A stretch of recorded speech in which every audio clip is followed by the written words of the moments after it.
I'm still pretty new to reviewing watches, so most of what's come through so far on this channel has been fun, interesting, sometimes a little bit quirky, but always from my collection. But then this turned up, the McQuaide Q1. It's Damascus steel, it's got a Swiss movement and a proper dive spec, all for less than $1,000. It feels like I've stumbled onto something really special, much earlier than I expected. Maybe it's even the best Microbrand diver of 2025. Hi there, I'm Dave, and here on Microbrand Watch, every week we take a look at a different microbrand to see what makes them special. If that sounds like your kind of thing, please do hit the subscribe button and join me every week for more of these microbrand discoveries. This week it's McQuaide, a brand that you might not have heard of before because they're relatively new. They're founded here in the UK by Rob McQuaide, and they've come straight out of the gate with a bold debut, the Q1, a full-on dive watch made from Damascus steel. Now, Damascus steel is usually reserved for ultra luxury pieces and definitely not something that you see that often at this price point. It means that every Q1 case has got its own unique pattern. No two of them are the same. And to make sure that the watch lives up to the material, Rob has also partnered with Horologium here in the UK to assemble and test each and every piece. And for me, that gives the brand a proper homegrown stamp of quality right from day one. And when you break the Q1 down itself, three things really stand out for me: the case, the dial, and the specs. But before we go any further, just for full transparency, this video isn't sponsored.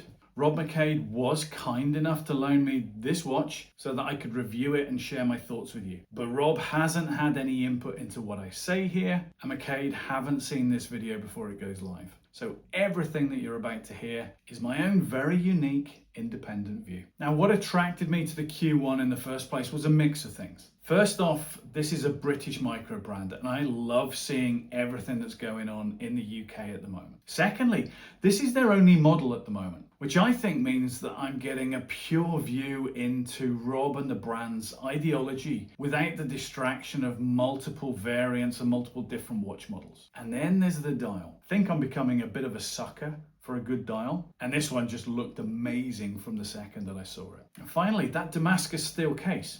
It's just something that you don't see at this price point. I've never seen one before, and it instantly made me want to get this watch in hand. So let's start with the case, because you feel it the moment you pick it up. It's heavy, but in a really satisfying sort of way. Honestly, it's giving me serious Breitling Super Ocean vibes, and I need to check the numbers against the Breitling to see how close it really is.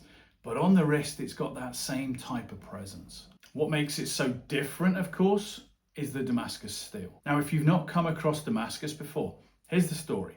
It's made by taking two different steels, heating them, and then repeatedly folding and hammering them together. So over time, what happens is that you build up dozens, sometimes maybe even hundreds of different layers. And that's what creates these incredible flowing patterns that you see in the Q1 case. It also means that no two watches will ever be the same, because the patterning depends on how the metal was worked and how those two different metals came together. Now, traditionally, this technique is used for knives and swords because the mix of steels gives it both strength and flexibility. On a watch, you could argue that it's purely aesthetic, but it means that every single case is a genuine one-off. And McQuaide actually take it a step further. So with each watch, you get a traditional certificate of authenticity. But with this one, you get an image of the actual side profile of your Damascus steel that's hand signed by Rob. It's a really personal touch, and it's exactly the kind of thing that I love about working with microbrands. The case isn't perfect though. For me, the crown guard feels just a touch oversized, just a little bit out of sync. It doesn't spoil the watch at all, but it's just something that I'd like to see tweaked a little bit on future versions. But now onto that dial. And this is another area where McQuaide have gone further than you might expect for a debut watch. The Q1 comes in three colorways: Abyss, Obsidian, and Crimson, or blue, black, and red for us normal folks. And it's the crimson red version that I've got here today. What makes it really stand out for me is the guilloché pattern. Now, most guilloché that you see on watches is curved, it's smooth, it's flowing, it's really elegant. But here it's completely different. We've got angular straight lines that cut against each other like a cat's cradle of string. It's unusual and it works brilliantly. It gives the dial a real depth and energy, especially when you're outside and it's catching light from different angles. Contrasting that, the applied indices are bold, the lume is bright BGW9, and the overall legibility is excellent. The hands are just clear and functional. They're simple pointers with nothing overly fancy on them, which is exactly what you want in a diver. The second hand, though, does add a little bit of personality. You've got a deep red pointer at the second end and a cutout tail at the other that looks to me a little bit like a fish tail, sweeping nautically around that brilliant guilloché dial. And tying it together is the McQuaide logo at 12 o'clock. Just a clean M with the word McQuaide underneath. Subtle, simple, effective, which feels perfect for a watch like this. My only slight gripe about the dial is that the red doesn't quite pop as much as I'd imagined it from the photos that I'd seen. But in fairness, that more muted tone actually balances really nicely with the grey Damascus of the case. It feels refined rather than shouty. And I think that's one of the things that makes it easier to wear on a day-to-day basis. And then there are those specs, which on paper are outstanding, but more importantly, they feel great in practice. The bezel is super clear, it's easy to read, and it's got a really satisfying action. And even the date change, it's got this crisp little click as the date flicks over. I tried to capture it on video because it's one of those small details that really makes the watch feel premium, but I failed dismally, so you're gonna have to just get one of these in hand to see what I mean. Inside, you've got the Swiss Sellita SW200-1 automatic movement. It's a tried and tested workhorse, right? It runs at 28,800 vibrations per hour. It's got 38 hours of power reserve. It's easy to service, it's reliable, and it's a perfect fit at this price point. And crucially, all of this is put together and tested by Horologium here in the UK. And for me, that adds a proper layer of quality control and craftsmanship to the watch. And it's something that I think is setting McQuaide apart as a young brand that really cares about doing things the right way from day one. On top of that, the case is rated to a full 1,000 meters of water resistance. Now look, realistically, that's way deeper than I'm ever gonna go, but us watch folks do love some cracking specs, don't we? Add sapphire crystal on the top of that 120 click ceramic bezel, BGW9 lume, we're ticking all the right boxes here. But let's not forget the rubber strap. I wasn't expecting much, to be honest. Hey, it's a rubber strap, but actually it's really, really good. It's soft, it's flexible, it's comfortable enough that it makes the weight of the watch easy to wear all day. It's got a really nice contrasting white stitching running along the edge that's clean and visually appealing, and it gives just the right amount of detail without trying too hard. And simply, for me, that strap is a big part of why this watch feels so wearable, despite being a bit of a beast of a diver.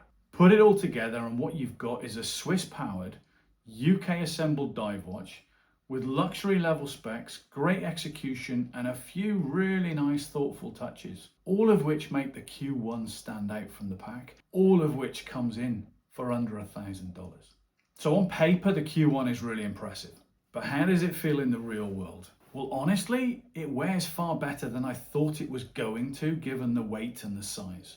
And that rubber strap really does make a huge difference. Once it's on the wrist, it feels balanced and comfortable all day. The legibility is excellent. That dial, those chunky indices, the lume, everything is clear right from first glance. It's also a definite conversation starter. The Damascus steel catches the light, especially when you're outside, in ways that makes people notice. And it's got that rare ability to look unique and expensive without being over the top. And that's all for a price of well under $1,000.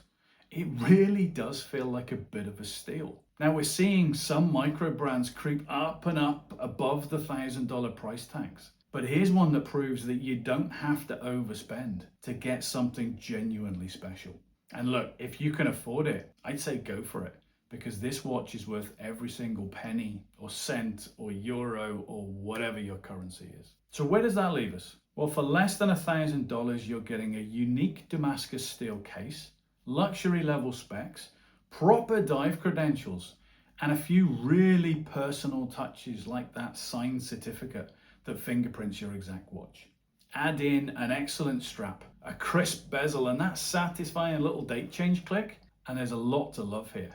Of course, nothing's perfect and no watch is flawless. The crown guard is a bit chunkier than I'd like, and the red dial is a little bit more subdued than I first expected. But actually, as I said, that softer tone does balance beautifully with the case. And those minor quirks don't take anything away from what is a seriously impressive debut watch. So, is the McQuaide Q1 the best Microbrand diver of 2025? Well, for me, it's surprisingly close. It's definitely in the top 3. But what do you think? Let me know in the comments what you think about the Q1, what you think about McQuaide as a brand. I'd love to hear your thoughts. And make sure that you're subscribed as well, because in the next couple of weeks, I'm going to be sitting down with Rob McQuaide, the brand's founder, to talk about the story behind the watch. You're not going to want to miss that. So make sure you're subscribed. And as always, I hope today that we've introduced you to another micro brand that you're going to want to watch.